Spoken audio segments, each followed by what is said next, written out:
The story begins in Norway during World War II, where the German army is about to arrive and take over, with only a few hours left. Meanwhile, a man named Frederick is celebrating his children's birthday at home, where he has also invited his sister, Nini. Everyone is enjoying themselves when suddenly the siren starts blaring, and they have to go to the basement to hide. They all know that they must leave quickly because the German army could arrive at any moment. On the other hand, the people at Norway's central bank are planning to save the country's gold, because if that gold falls into the hands of the German army, their country will be completely ruined. That is why they start placing the gold bars into wooden boxes and labeling them so they can be sent out of the bank. The next morning, when Frederick's wife starts packing all the luggage to leave, he asks her to wait for a while because he has to go to the bank to oversee some work. Actually, Frederick was the secretary of that central bank, and in these severe circumstances, he had to go there. His wife tries to make him understand that he is just a manager at the bank. Why is he going there, and isn't his family important to him? Hearing this, Frederick replies that there are some papers in the bank that must not fall into the German army's hands, and saying this, he leaves. Upon reaching the bank, he starts burning all those papers. Just then, he receives a call from the finance minister, his friend Oscar. Oscar asks him to come to him at that moment because he is the only man he can trust. Meanwhile, the bank manager asks the bank employees to arrange several lorries to transport all those boxes of gold, for which they go out to seek help from the locals. Some time after all this, when Frederick reaches his home, he calls out to his wife, but no one is there. In fact, his wife had taken their children and left for Sweden because she could not wait any longer.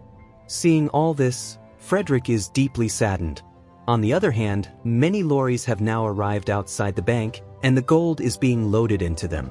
Meanwhile, at the place where Nini works, everyone is told to go home because staying there is no longer safe. The German army has reached many places, and they are dropping bombs from the sky. By that time, all the gold has been loaded into the lorries, and a bank clerk named ING is told to take the gold to the bank in Lillehammer. As soon as they leave, the German army arrives, and their Major Otto interrogates the central bank manager, Rick. When they take the key and open the vault, they find nothing inside, which makes the Major furious. He even beats Rick, but despite this, Rick tells them nothing. Meanwhile, Frederick goes outside Oscar's house to pick him up, and by that time, the German army has also reached there.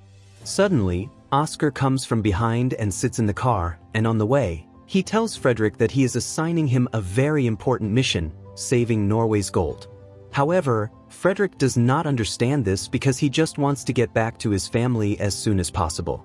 But then Oscar tells him it is an order, informing Frederick that the gold is currently in Lillehammer and he must quickly move it from there to a British ship so the Germans cannot find it. Since there was no one more trustworthy than Frederick, he was handing this mission over to him. He tells Frederick to send his family out of the country because if the Germans find out his name, they will kill his family first. This is a do-or-die situation for him, and Frederick finally agrees. Oscar drops him outside the Lillehammer bank with an official paper and then leaves. Meanwhile, the Norwegian army also sets out to support Frederick because he cannot transport that much gold without security. Now, when he asks the bank manager to show him the gold, the manager refuses, stating that he cannot just show the gold to anyone. Frederick even shows him his letter, but the manager still refuses, unable to believe it. After this, Frederick sits there and starts doing his work, trying to contact his wife using the bank's phone, but there is no trace of her. Just then, Nini comes to meet him, and when she finds out about Frederick's operation, she steps forward to help him. Although Frederick does not think this is a good idea because the mission is extremely risky, Nini says that she knows English and will be able to communicate well with the British forces. Hearing this, he includes her in the mission. Meanwhile, the bank manager is still not opening the locker when Norwegian Major Bjorn arrives to support Frederick.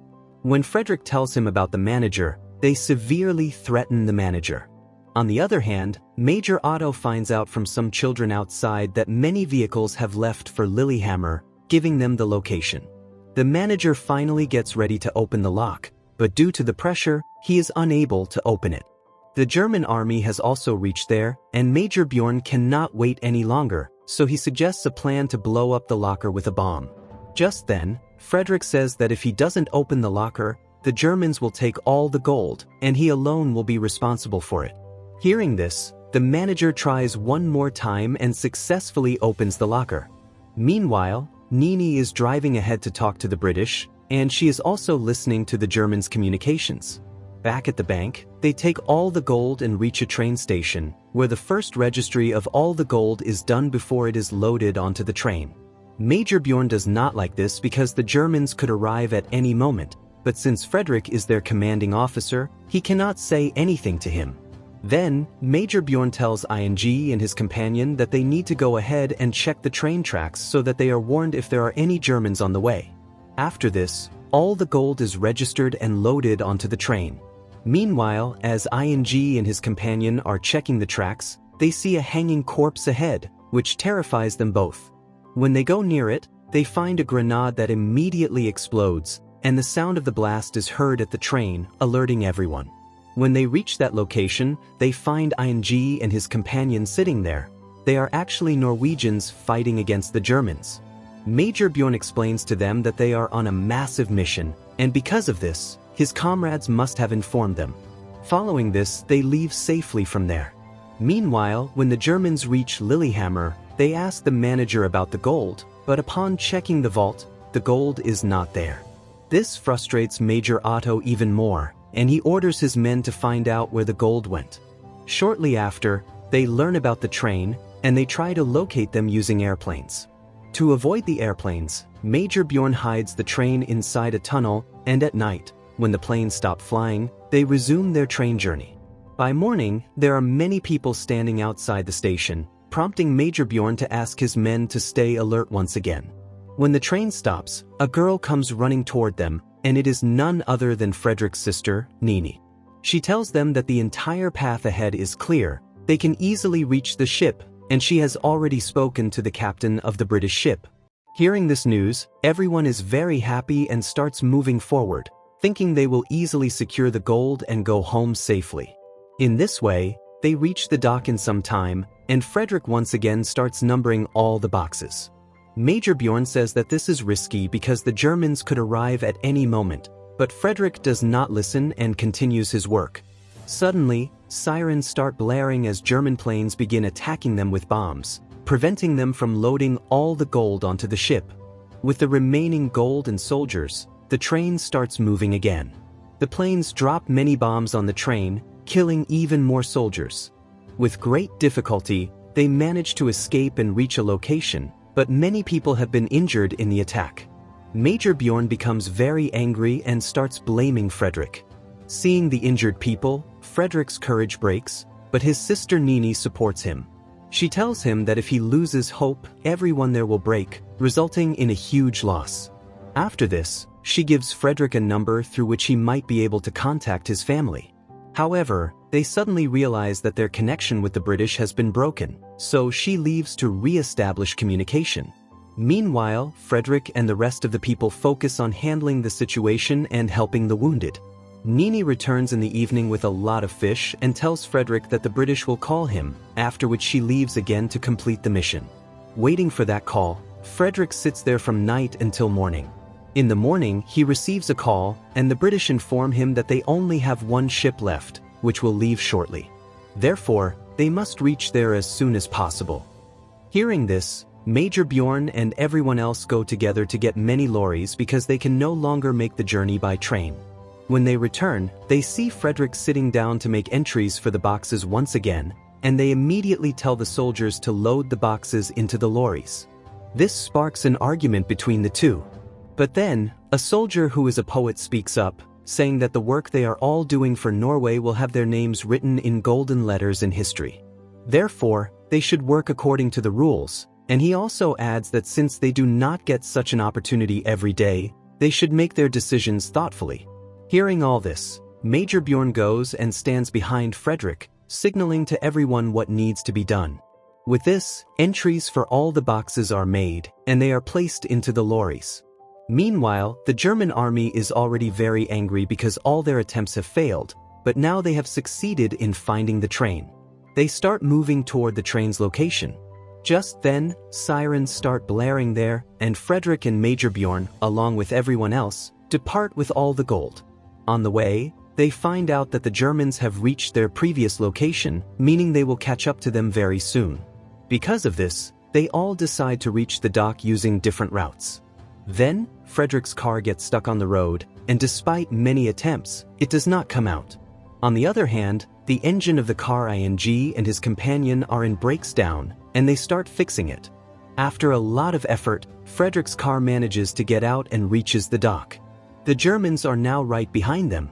Major Bjorn tells Frederick they need to leave, but Frederick insists on waiting for ing, and just as they start the boat, ing and his companion arrive. But at the same time, the German army also arrives and starts attacking them continuously, while the boat has already moved far out into the water. Suddenly, an airplane comes from above to attack them, but its aim misses, giving everyone relief. By evening, they reach their location, but a lot of destruction has already taken place there, as the Germans have burned down the entire settlement. With great difficulty, entries are made for all the gold once again, and just then, Frederick sees Nini, who tells him about the money that needs to be taken. At that moment, many German planes are firing continuously, destroying everything and causing fires. Frederick helps Nini and uses a piece of wood to break down the gate of a house, after which they retrieve all the money. Suddenly, some papers fly out of Ing's hands while he is making entries. When he goes to save them, firing starts, and another comrade steps forward to save him, taking many bullets. By that time, Nini and Frederick have brought the last boxes out. Suddenly, a massive blast occurs, and both of them narrowly escape death. When they return by morning, ing is sitting with his companion's corpse in his lap. He was a young boy who hadn't seen much of the world, yet had experienced so much, realizing that the world is much harsher than he thought. Major Bjorn tells him that they did what they could, so they should move on. After this, they all go to another nearby dock and ask a boatman to help them. Initially, the locals think they are Germans, but when they reveal they are from Norway, the locals agree to help. The people once again make entries for all the boxes and load them onto 2 ships. When the ships head into the sea, a German plane suddenly appears above, but due to the presence of many boats, they cannot be identified and they finally escape.